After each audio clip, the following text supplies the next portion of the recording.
नमस्कार, live India हर पल में आपका स्वागत है। मैं हूं आपके साथ काजल मेहता। खबरों की शुरुआत करते हैं। कांग्रेस में टिकट बंटवारे को लेकर अब भी मंथन चल रही है। केंद्रीय नेतृत्व उलझन में फंसा है।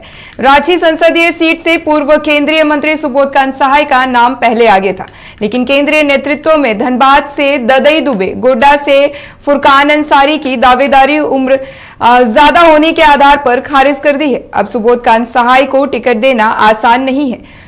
माफ कीजिएगा, सहाय की उम्र 72 हो गई है और ऐसे में कांग्रेस आलाकमान ने इसका संकेत भी सहाय को दिया है। मंगलवार को सहाय ने अपनी बेटी यशस्विनी सहाय का नाम आगे बढ़ाया है। केंद्रीय नेतृत्व के पास यशस्विनी का पूरा बायोडाटा भेजा गया है। केंद्रीय नेतृत्व भी इस नाम पर मंथन कर रही है। आलाकमान सहाय को नाराज नहीं करना चाहती। वही केंद्रीय चुनाव समिति के पास मंत्री बन्ना गुप्ता का भी नाम गया है। पहली बार स्क्रीनिंग कमेटी की बैठक में एक ही नाम सुबोधकांत सहाय का भेजा गया था, लेकिन उम्र की अड़चन को देखते हुए दूसरे नाम की बारी आई तो बन्ना गुप्ता का नाम जुटा। उस समय तक सहाय की बेटी उम्मीदवार बनने के पक्ष में नहीं थे, लेकिन दूसरी सूची के बाद भी रांची सीट पर फैसला नहीं हुआ तो बेटी के नाम पर राजी हो गए।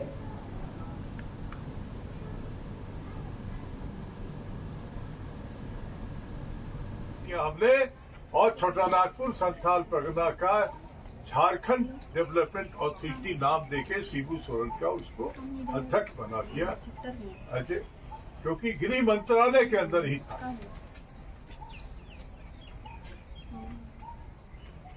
नरसिम्हा राव के वक्त में इसमें काफी काम हुआ। वो पायलट था ना, राजेश पायलट। बढ़ते अगली खबर की ओर, जहां पूर्व मुख्यमंत्री हेमंत सोरेन से जुड़े जमीन घोटाले मामले में गिरफ्तार झामुमो नेता अंतु तिर्की समेत 4 लोगों को पीएमएलए कोर्ट ने ईडी को रिमांड पर सौंप दी है। कोर्ट ने ईडी को 5 दिनों की रिमांड पर सौंपी है। ईडी ने कोर्ट से 7 दिनों की रिमांड की मांग की थी, लेकिन कोर्ट ने 5 ही दिनों की रिमांड दी। बता दें कि मंगलवार सुबह इन लोगों के बरियातू और कोकर स्थित ठिकानों पर छापे पड़ी थी। ईडी इन्हें फिर अपने साथ लेकर गई, जहां मंगलवार रात आरोपियों की गिरफ्तारी हुई थी।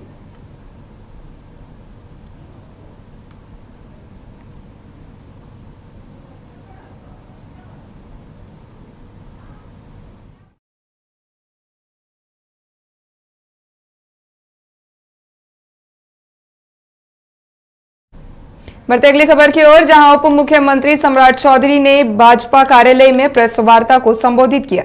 जहां अपने प्रेस वार्ता के दौरान डिप्टी मुख्यमंत्री ने कहा, मार्च के महीने में हम लोगों ने कानून बनाया है कि जो माफिया है, बालू माफिया, शराब माफिया और जमीन माफिया, जो गरीबों के जमीनों को हड़पने का काम कर रहे हैं, जैसी उन पर कार्रवाई की जाएगी। जैसी बातों के साथ क्या कुछ कहा, सुने।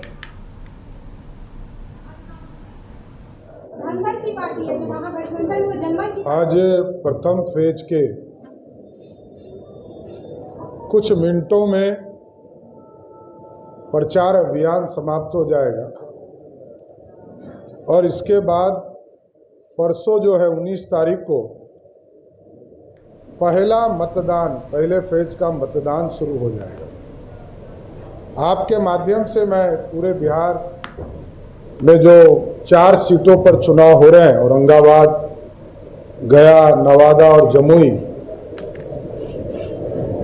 तमाम मतदाताओं से आग्रह करना चाहता हूं, निवेदन करना चाहता हूं, देश के यशस्वी प्रधानमंत्री जी को मजबूत करने के लिए, भारत को श्रेष्ठ बनाने के लिए, भारत को विकसित भारत बनाने के लिए, साथ साथ विकसित बिहार बनाने के लिए सभी लोगों से अपील करता हूं कि भारतीय जनता पार्टी और एनडीए के 2 साथी, हिंदुस्तानी अवाम मोर्चा और लोजपा के उम्मीदवार वहां लड़ रहे हैं।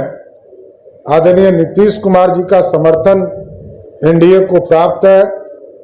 आगे के फेज में जेडीयू सभी सीटों पर दूसरे फेज में चुनाव लड़ेगी, लेकिन हम आग्रह करना चाहते हैं पूरे एनडीए के तरफ से, आम मतदाताओं से, कि सभी सीटों पर नरेंद्र मोदी जी के नेतृत्व में जो एनडीए है उसको मतदान करें और विकसित भारत का सपना जो इस देश के यशस्वी प्रधानमंत्री जी ने देखा है, 2047 का भारत कैसा होगा, उस भारत के कल्पना के लिए मतदान करने का काम करें।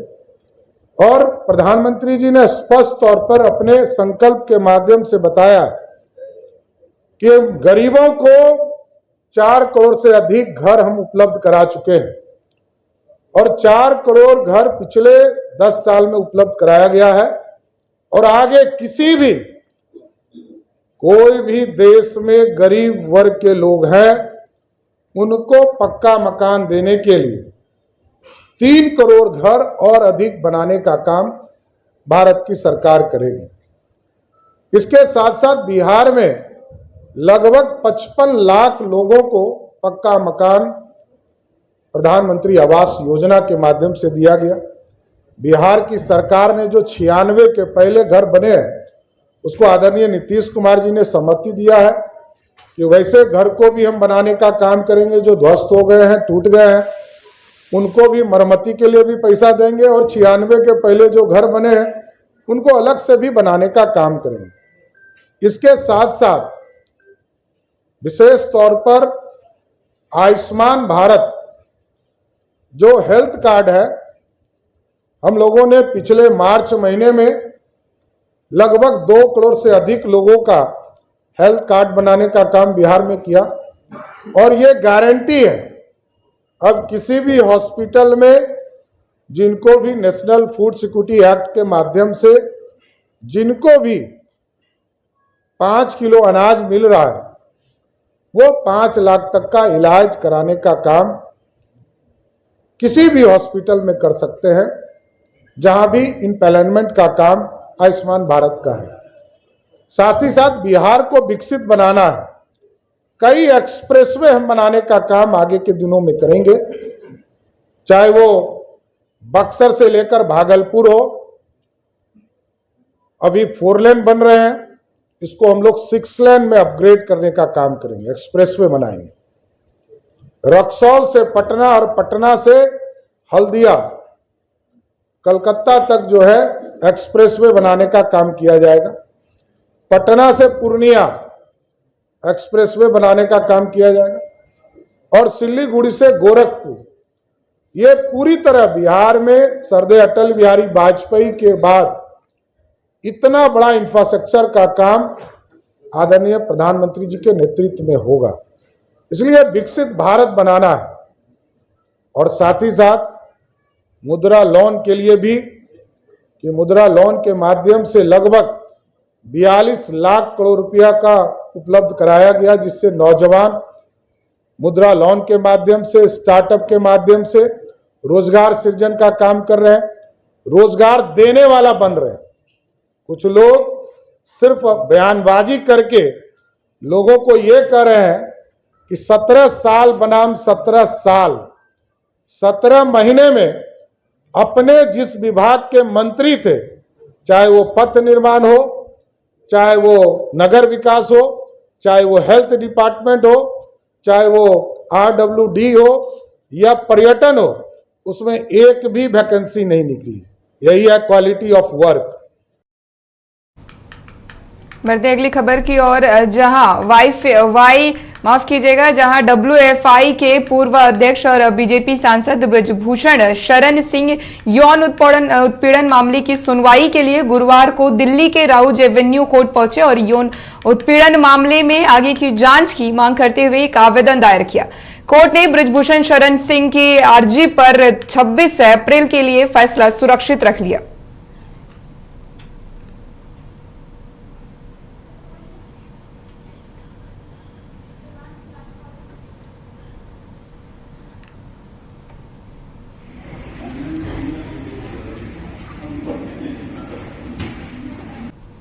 बढ़ते अगली खबर की ओर, जहां ईरान पर जवाबी कार्रवाई आज इजराइल की ओर से किया जाएगा, यह तय माना जा रहा है। ऐसा इसलिए क्योंकि इजराइल के प्रधानमंत्री बेंजामिन नेतन्याहू ने मामले पर खुलकर बात की है। मीडिया रिपोर्ट के अनुसार नेतन्याहू ने करीबी सहयोगी देशों की ओर से संयम बरतने की अपील को खारिज कर दिया है। साथ ही उन्होंने कहा कि उनका देश इजराइल यह तय करेगा कि ईरान के बड़े हवाई हमले का जवाब कैसे और कब दिया जाए।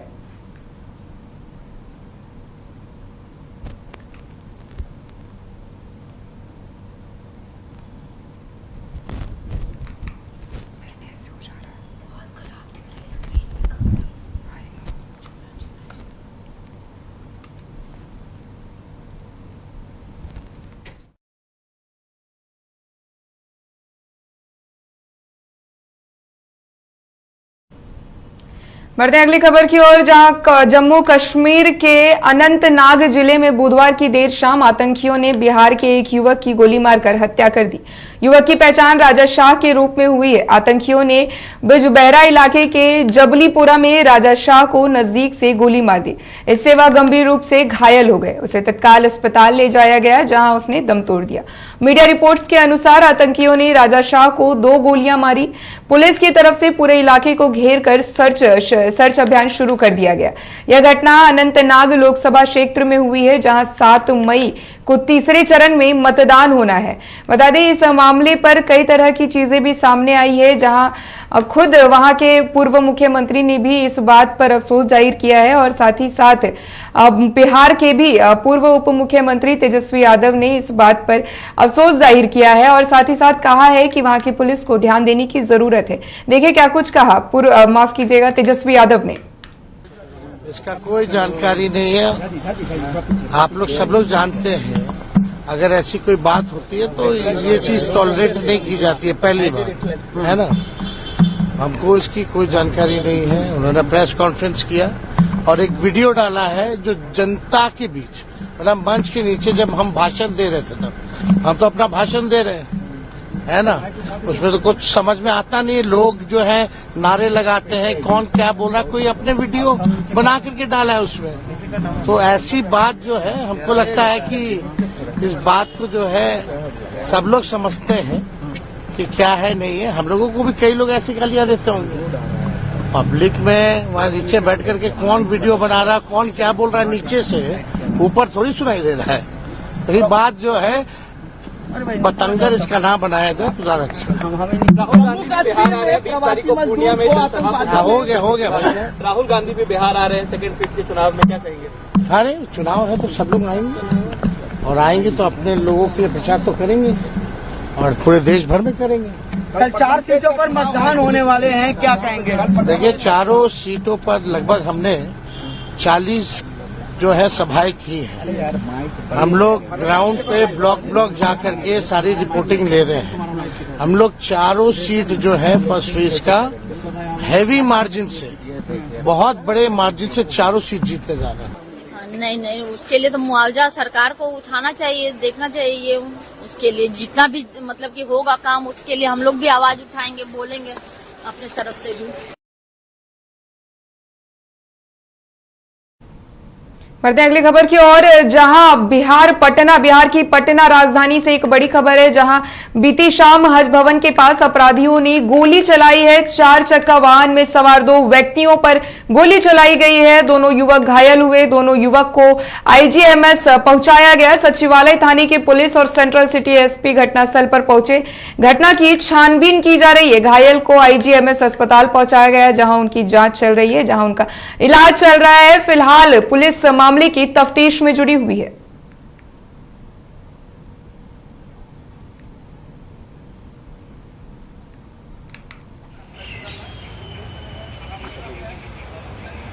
आज दिनांक 17/4/24 को अपराह्न लगभग 4 बजे 2 व्यक्ति स्विफ्ट डिजायर कार से हज भवन के नज़दीक पहुंचे।